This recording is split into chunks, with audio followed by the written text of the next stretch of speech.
যাই না চলে, সোনার শকুন্তলা বুকে পেতাম আমি।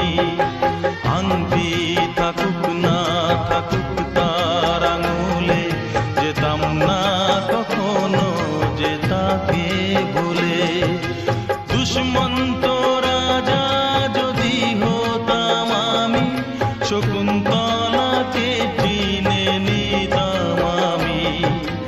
আংটি থাকুক না থাকুক তার আঙুলে, যেতাম না কখনো যে তাকে ভুলে।